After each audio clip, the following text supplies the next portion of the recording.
Dejarlo aquí. ¿Aló? ¿Me escuchan? Buenas tardes. Uy, buenas tardes. Un placer estar aquí. Gracias a Ray y a la organización por invitarme un año más. Quería empezar y veo que hay muchísimas mujeres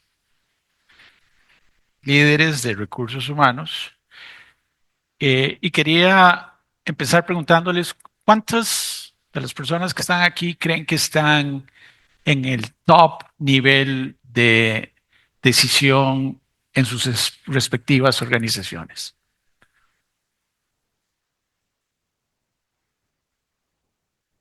¿Ok? ¿Cuántos de ustedes creen que su trabajo está asegurado por los próximos 5 años? También, no importa, pocas manos. Cuando Ray me pide este tema, se oye fuerte, está muy fuerte, o soy que estoy hablando, creo que me están jugando ahí. Me pide este tema de negociaciones efectivas. La primera pregunta que me hago es, ¿por qué negociar? ¿Y negociar entre quién? ¿Y de dónde hemos ido elaborando esa serie de premisas de que estamos en una negociación y un potencial conflicto permanente? Entonces yo quiero con ustedes compartir mi experiencia. He sido consultor la mayor parte de mi vida, trabajando para firmas grandes y con clientes desde multinacionales, clientes regionales y empresas pequeñas. Los últimos años me he dedicado más a trabajar con startups y ecosistemas, pero he estado en ambos lados del escritorio. Recuerdo muy bien cuando siendo un joven consultor estaba del lado de la fuerza laboral y con qué anticipación veía y esperaba el aumento o los beneficios que se anunciaban para el próximo año. Y después me tocó durante muchos años estar también del lado de la alta gerencia. ¿Qué es lo que pasa? Hablamos idiomas diferentes entre la alta dirección y las personas representadas en este caso por recursos humanos. ¿Los objetivos son comunes o son diferentes? ¿Los plazos son los mismos o estamos hablando de plazos diferentes? Si yo les digo que el objetivo de un o de la mayoría de los empleados es estabilidad y saber que van a poder hacer una carrera y tomar una serie de inversiones en casa, en familia, en vehículos a largo plazo, pero que la empresa y los altos dirigentes, que son los que tienen el mandato de la junta directiva de esa asignación de capital que se les ha hecho, están más preocupados o por el siguiente cuarto o el siguiente mes donde tienen que reportar o su sobrevivencia y rentabilidad a largo plazo. ¿Son incompatibles esos objetivos? La comunicación difiere cuando estoy tratando de perfilar un problema de negocios de un problema laboral. Las prioridades también son contradictorias y divergentes. O al final ambos compartimos ciertas metas que sencillamente manifestamos en una forma diferente. Y entonces me voy a ir 200 años hacia atrás para tratar de ver si hay algo, ¿verdad? Y ustedes todos conocen este par de personajes. Uno de ellos es Karl Marx, en 1844, y leo literal nada más una frase de su obra maestra, El Capital, dice, el capital es trabajo muerto, que solo se reanima como un vampiro chupando trabajo vivo, y cuanto más vive, más trabajo chupa. Esa era la posición marxista, en que sencillamente había una confrontación no resuelta entre el capital y la fuerza laboral. Y desde 1776, en su libro La riqueza de las naciones, Adam Smith nos decía que el capital más bien era esa parte del acervo del hombre y de la naturaleza humana que permitía que pudiéramos conseguir nuestros anhelos y crear bienestar y trabajo. ¿Y qué ha pasado en los últimos 250 años? Es la relación entre, y voy a ejemplarizar nada más para tratar de crear un poquito de polémica, es la relación entre la alta dirigencia, la alta gerencia, que podríamos decir representa el capital, y no quiero ser peyorativo en esto, pero representa los intereses de los accionistas. Y la fuerza laboral defendida, eh, ayudada por recursos humanos, una transacción, es un intercambio o es una negociación, o es un poco de todas, uno. Y dos, cómo la inteligencia artificial está cambiando estas relaciones y que creo yo que puede pasar en los próximos años. Permítame, antes de ejemplarizar esto, estuve la semana pasada en Brasil y una semana antes en Miami en un congreso. Y yo sé que todos ustedes usan ChatGPT o Práctico o Gemini o Grok o cualquiera de estos LLMs, ¿verdad? Estas herramientas de inteligencia artificial, yo los uso todos los días. Esta presentación en gran medida, lo que hago es que a veces lo hago en una y se lo paso a la otra y entonces los pongo a criticar y a mejorar. Y hay un poquito de ego ahí. Mentira, no hay ego. Lo que pasa es que, y ahora voy a volver a esto, pero quiero adelantarme con esta.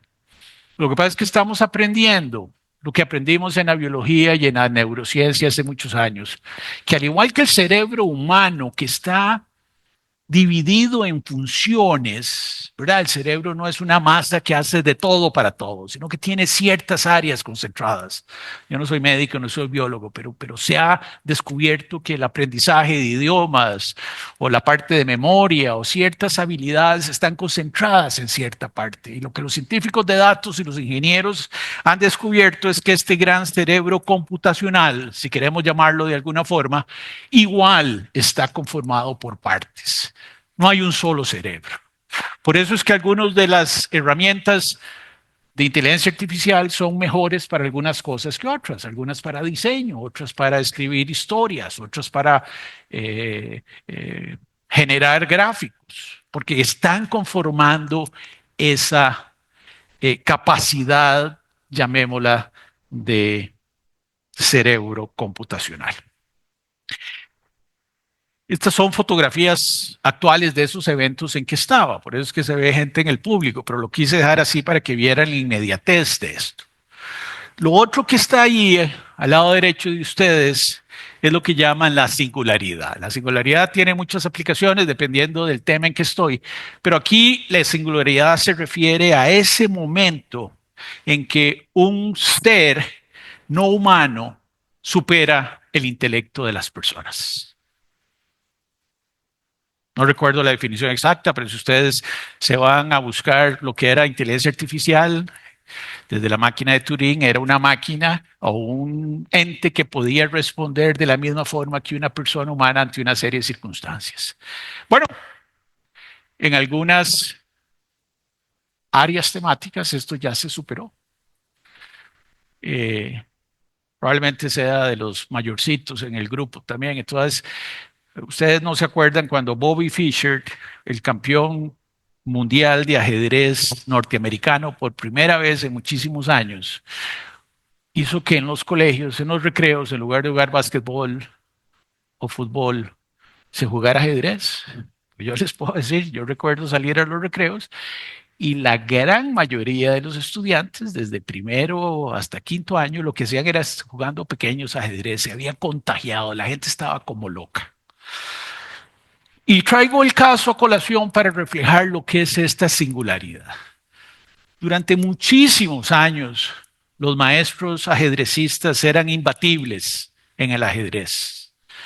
No había un poder de procesamiento computacional que pudiera vencerlos. Su intelecto, su creatividad, su capacidad de anticipar cosas, vencía una y otra vez el poder de procesamiento de las computadoras. Hasta que en el año 96, algunos dicen que en el 97, un computador que se llamaba Big Blue de IBM por primera vez logra vencer a un gran maestro. ¿Qué estaba pasando ahí? Era intelecto. En realidad era el poder computacional de procesar millones de transacciones por segundo y poder anticipar una serie de movimientos. Y durante muchos años, los computadores fueron los maestros del ajedrez. Hasta que pasa algo curioso unos años después. ¿Qué creen? Se da una figura nueva. Y quiero, si algo se llevan de esta charla hoy, sea esta imagen, que se llamó el centauro. El centauro era un ajedrecista bueno, no tenía que ser un maestro mundial, jugando con un computador a la vez. Esta dupla, este trabajo en tándem fue imbatible durante muchísimo tiempo. Ningún humano por sí solo podía vencer a un centauro. Ningún computador, por muy grande y muy poderoso que fuera, podía superar al centauro.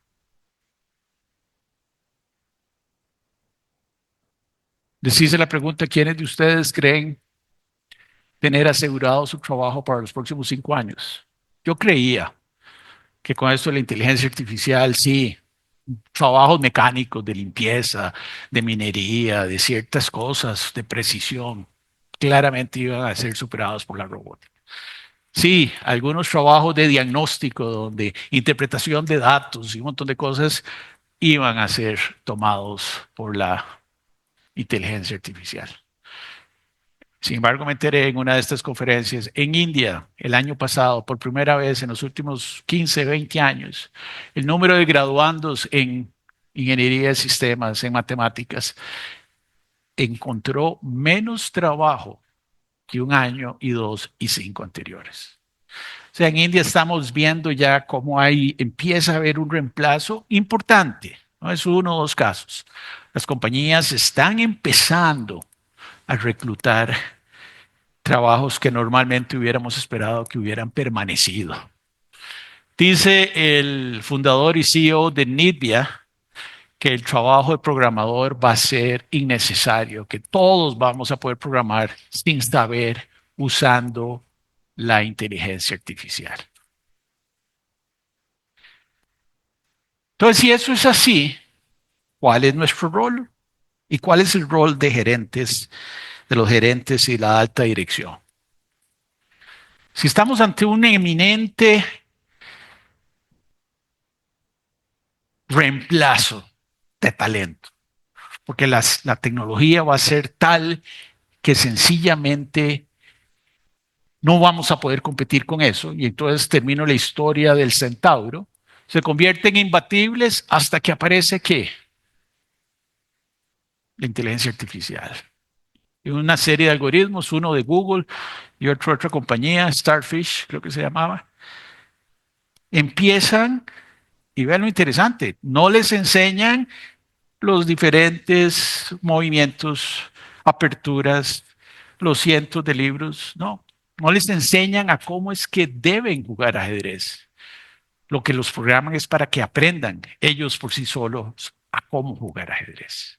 Y estos algoritmos en cuestión de horas, no de días, ni semanas, ni años, empiezan a aprender a jugar ajedrez. Y se vuelven ahora los nuevos maestros, porque ahora vencen a los centauros y vencen a cualquier humano. Es tal la creatividad que estos algoritmos tienen que en algunos torneos tienen que auditar y escrutar porque las jugadas que hacen son tan creativas que pareciera que están saliendo de una persona humana y no de un algoritmo. Entonces, les pregunto, ¿la creatividad es una actividad estrictamente humana? Y me voy a arriesgar un poco más, a ver si Ray me invita el próximo año o no. Voy a decir un par de herejías aquí. La empatía y la sensibilidad es una actividad estrictamente humana. O yo puedo, con sensores y lectores, leer qué piensa una persona y si tiene miedo, si está ansiosa, si está mintiendo. Puedo bioquímicamente tratar de descifrarnos en lo más interno de nosotros como personas humanas a través de ciertas medidas, temperatura, la presión en los ojos, el tono de voz, la mirada. Los detectores de mentiras, no sé, deben tener 50 años probablemente. Hoy día, un algoritmo puede interpretar cuál es esa sensación que tienen las personas en función de cámaras. Y no les hablo si nos conectamos a una serie de sensores adicionales. Y si eso es cierto, ¿podría el algoritmo aprender a reaccionar?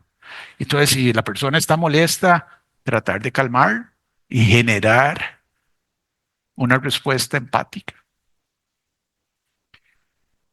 Entonces, si aceptan esta premisa de que estamos en una constante interacción donde hay algunas tareas que son más transaccionales, donde la naturaleza probablemente esté muy automatizada y estandarizada, donde el conflicto es bajo y donde lo que quiero es hacer una tarea con cierta precisión, un bot que paga automáticamente horas extras basadas en ciertos sensores o en ciertos relojes es perfectamente viable. Ahí no necesito intercambio, ni aprendizaje, ni necesito negociar.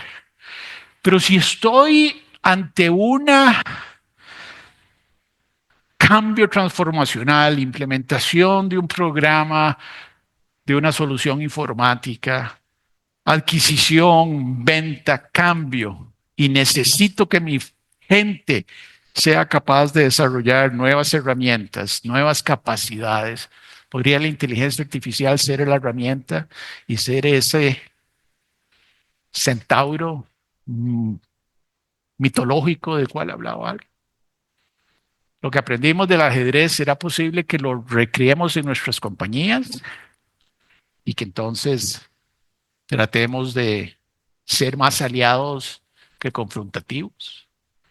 Y si estoy en una negociación, y no me quiero ir a la época de Marx, pero los sindicatos, las asociaciones solidaristas, muchas otras formas en que la fuerza laboral se asocia, se agrupa, podría haber espacios de convergencia donde en una negociación a largo plazo pueda lograr estos espacios de